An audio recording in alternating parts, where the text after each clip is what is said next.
Bem-vindos à nossa segunda aula do curso sobre os anjos e demônios na Suma Teológica de Tomás de Aquino. Para bem entendermos e começarmos a estudar então a Suma Teológica, especialmente da questão 50 a 53 da Suma, a gente precisa entender o que foi que Tomás fez.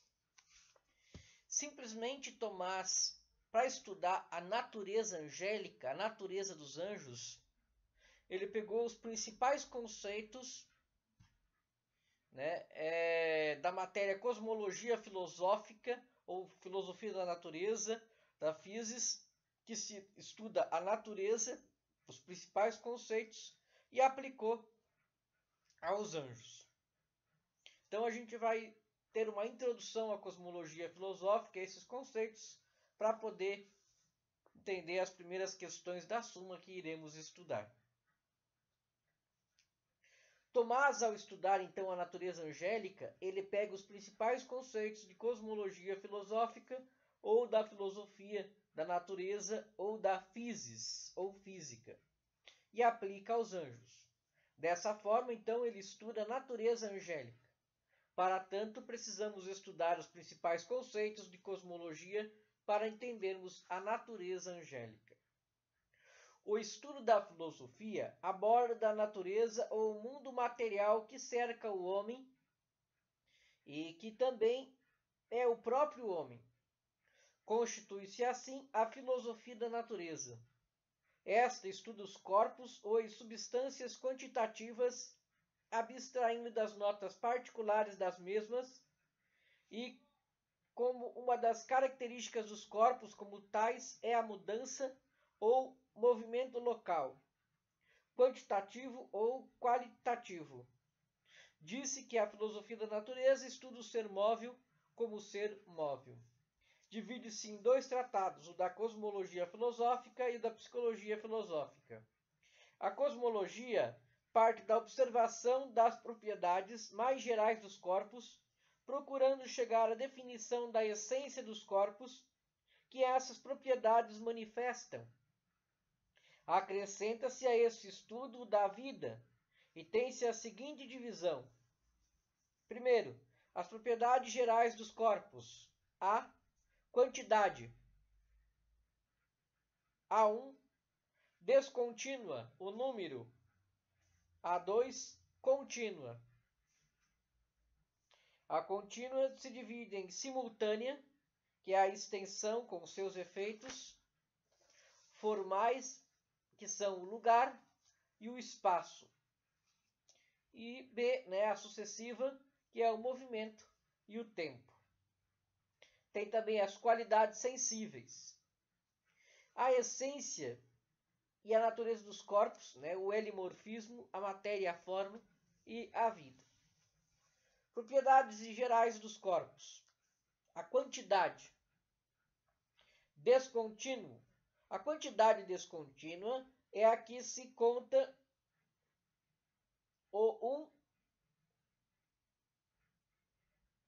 é a que se conta ou mede ou exprime por um número. Então é aquela quantidade descontínua, então é aquela que se conta ou se mede, ou exprime por um número. A quantidade contínua pode ser simultânea, tem-se então a extensão com os seus efeitos formais, que são o lugar e o espaço, ou sucessiva, tem-se então o movimento e o tempo. Lugar é a superfície primeira e imóvel dos corpos que cercam o objeto. Espaço designa simplesmente o lugar. Movimento enquadra-se dentro do fenômeno que chamamos mudança física. Esta é entendida como passagem de um modo de ser a outro modo de ser no mundo corpóreo. Há duas grandes modalidades de mudança: a substância e o acidente. A mudança substancial é a passagem de uma substância a outra. Distinguimos três tipos de mudança substancial: a corrupção física, a geração e a conversão.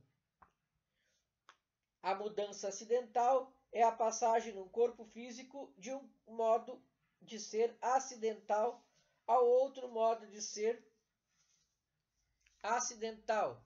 Distingue-se dois tipos de mudança acidental: aumento, alteração e transladação.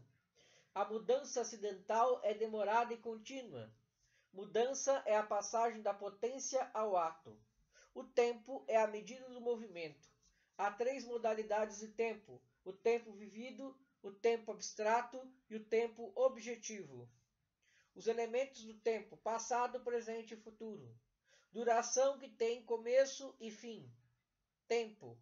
Duração que tem começo, mas não terá fim. Evo. Duração que não tem começo nem fim. Eternidade. Corpo, lugar, movimento, igual a natureza. Então, esses aí são os principais conceitos que a gente precisa entender de cosmologia filosófica para nós entendermos, então, a natureza angélica. Então, vamos iniciar aí o nosso estudo da Suma Teológica no que tange respeito aos anjos. Questão 50 da Suma: a natureza dos anjos de modo absoluto. Distinção entre criatura espiritual, são os anjos, criatura corporal, que é igual o homem, que somos nós, o homem, que é corpo mais espírito. A respeito dos anjos, nós deve-se considerar, primeiro, a sua natureza, segundo, o seu intelecto, terceiro, a sua vontade, quarto, a sua criação e a sua produção. Então é isso que veremos aí ao longo das aulas sobre os anjos. Natureza angélica. Primeiro artigo: o anjo é totalmente incorpóreo? A essa pergunta responde Tomás: é necessário admitir algumas criaturas incorpóreas. A finalidade principal de Deus na criação é o bem, que consiste em assemelhar-se a Deus. Deus produz a criatura por seu intelecto e sua vontade. Todo corpo está limitado no tempo e no espaço. É necessário admitir que a perfeição do universo requer a existência de alguma criatura incorpórea. Deus, criaturas incorpóreas, criaturas corpóreas. O anjo é uma natureza sempre em movimento, sempre em ato de intelecção. Portanto, conclui-se que o anjo não possui corpo. Segundo, o anjo é composto de matéria e forma?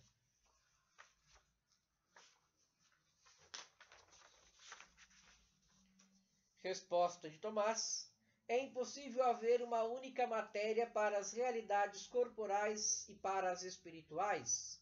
Toda a natureza intelectual é totalmente imaterial. Portanto, conclui-se que o anjo não é composto de matéria e forma.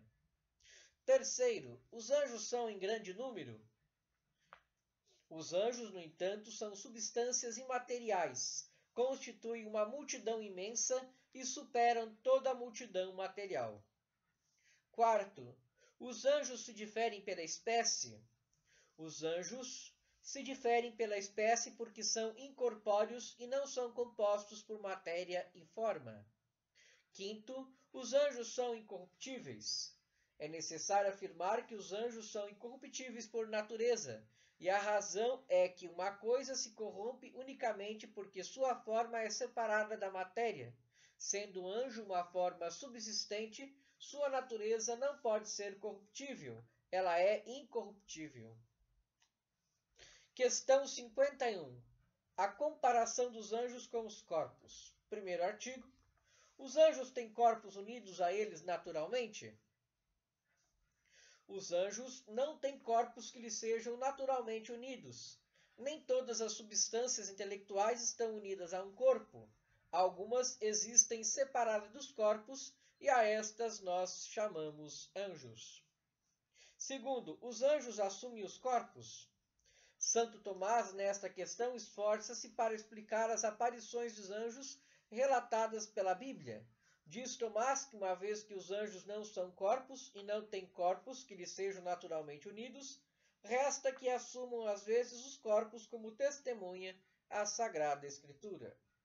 Terceiro, os anjos exercem as operações vitais nos corpos que assumem. Quanto àquilo que é comum a ambas as operações, os anjos podem realizar as operações vitais em corpos assumidos. Os corpos por ele assumidos parecem homens vivos, embora não o sejam. Os anjos se movem acidentalmente com o movimento dos corpos que assumem. Deve-se dizer que os anjos não falam pelos corpos assumidos, mas trata-se de algo semelhante à fala, enquanto produzem no ar sons semelhantes às vozes humanas. Nem mesmo o comer convém aos anjos. Houve representação da refeição. Questão 52. A comparação dos anjos com o lugar. Primeiro, o anjo está em um lugar? Convém ao anjo estar em um lugar. Entretanto, estar em um lugar se diz de modo equívoco para o anjo e para um corpo. O corpo está em um lugar porque se aplica ao lugar pelo contato da quantidade dimensível. Mas esta quantidade não existe nos anjos. Eles só têm a quantidade virtual, virtudes.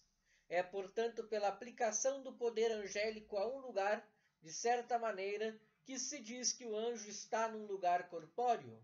De acordo com isso, fica claro que não se deve dizer que o anjo é medido por um lugar, ou que tenha um lugar no espaço. Isso convém ao corpo. Igualmente, não se deve dizer que o anjo é contido pelo lugar. De fato, uma substância incorpórea que, pelo seu poder, está em contato com o corpo, o contém e não é contido por ele. Assim, a alma está no corpo e não é contida por ele. Segundo, o anjo pode estar em muitos lugares ao mesmo tempo? O poder e a essência dos anjos são finitos. O poder do anjo não se estende a tudo, mas a uma única coisa determinada. Portanto, como o anjo está num lugar pela aplicação de seu poder, segue-se que ele não está em todas as partes nem em vários lugares, mas em um só. O corpo está circunscrito por seu lugar, uma vez que é limitado por ele. O anjo está no lugar, não de forma circunscrita, pois não é limitado por ele. Terceiro, muitos anjos podem estar simultaneamente no mesmo lugar? Dois anjos não estão simultaneamente em um mesmo lugar. Questão 53. O movimento local dos anjos. Primeiro, o anjo pode mover-se localmente? O anjo bem-aventurado pode se mover localmente.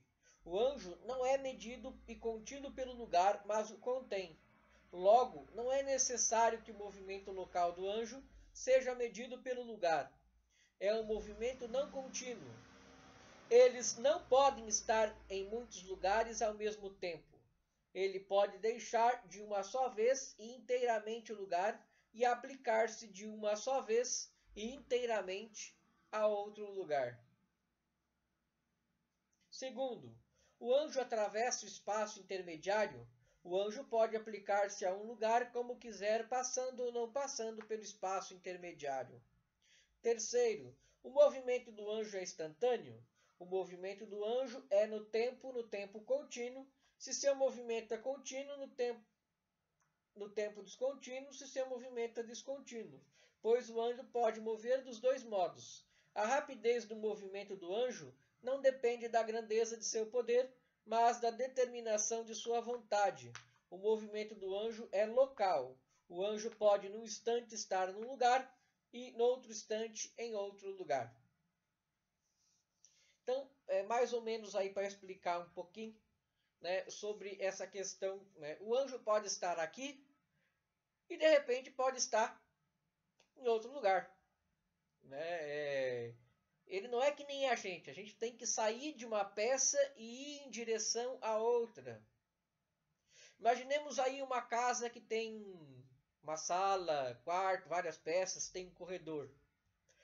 a gente necessariamente tem que sair de um lugar, atravessar o corredor e ir para outro lugar. O anjo não, ele não precisa atravessar nada. Ele está aqui no quarto, de repente ele pula lá para a sala. Ele não precisa fazer, né, a locomoção dele é diferente da nossa. Né? Então é isso aí que Tomás está tratando, né? E se muitos anjos podem estar em vários lugares ao mesmo tempo. Não tem como não estar. Né? Então também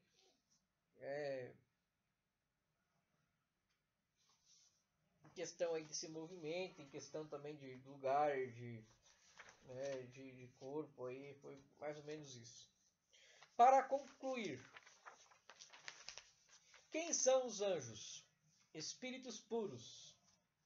Os anjos não têm corpo, nem mesmo um corpo sutil ou etéreo, como pensavam muitos dos antigos. São espíritos que Deus criou para a sua glória e seu serviço. O fato de não terem corpo permite aos anjos um acúmulo intelectual muito mais profundo do que o dos homens. Estes estão sujeitos aos sentidos, progridem lentamente em seus raciocínios, donde resulta a possibilidade de errar com frequência maior ou menor. Ao contrário, os anjos têm um conhecimento intuitivo, que é direto e menos sujeito a errar. A existência de tais criaturas, espíritos sem corpo, superiores ao homem em perfeição ontológica e inferiores a Deus, não pode ser provada pela razão. Todavia, há quem reflete, parece conveniente que Deus tenha criado tais seres, se há criaturas meramente materiais e racionais, e se há criaturas psicossomáticas compostas de matéria e espírito, que são os seres humanos. É conveniente também que haja criaturas puramente espirituais, como os anjos. Assim, a obra do Criador aparece em toda a sua variedade e harmonia. Não se pode definir o momento em que os anjos foram criados. Alguns padres da Igreja admitiam terem eles tido a origem antes da criação do mundo. Há, porém, quem prefira afirmar que foram criados juntamente com as demais criaturas. Torna-se impossível dirimir a dúvida por falta de documentação adequada. O fato é que os primeiros pais foram tentados por um anjo mau ou decaído, o que significa que os anjos foram criados antes dos homens. É de notar ainda que os anjos foram inicialmente elevados à ordem sobrenatural, ou seja, a uma dignidade que os habilitava a ver Deus face a face. Meta esta que está acima de qualquer pretensão de um ser criado. Para se confirmarem nesta graça, foram submetidos a uma prova, como os primeiros pais também foram. Uma parte deles, porém, recusou fidelidade ao Senhor Deus, pecando por soberba. Tornaram-se então os anjos maus, ou demônios, cuja ação neste mundo é regida pela providência divina. Muitos povos, não judeus nem cristãos, admitiram a existência de seres intermediários entre o homem e a divindade. Os anjos, porém, não podem ser identificados como semideuses, nem com duendes, nem com gênios, nem com exus e orixás. São meras criaturas, em tudo subordinadas ao único Deus. Não constituem um poder rival de Deus. Também não são seres chifrudos com tridentes e não têm asas. A representação de anjos como meninos ou meninas é fantasiosa e destituída de fundamento. Está claro, porém, que os artistas tinham que recorrer a uma forma plástica humana para apresentar aos olhos dos homens seres que são meramente espirituais. As asas dos anjos são um artifício inspirado pela Bíblia. Esta apresenta com asas os serafins, os querubins, os 4 seres vivos do Apocalipse. Os anjos voam, conforme Daniel e Apocalipse. Trata-se de expressões figuradas, que se supõe corporeidade nos anjos a fim de poder ilustrar aos leitores. Talvez as asas simbolizem a leveza da imaterialidade que eles têm. Então, esta é a segunda aula do nosso curso, Anjos e Demônios na Suma Teológica, de Tomás. Espero que tenham gostado, né? E fiquemos por aqui.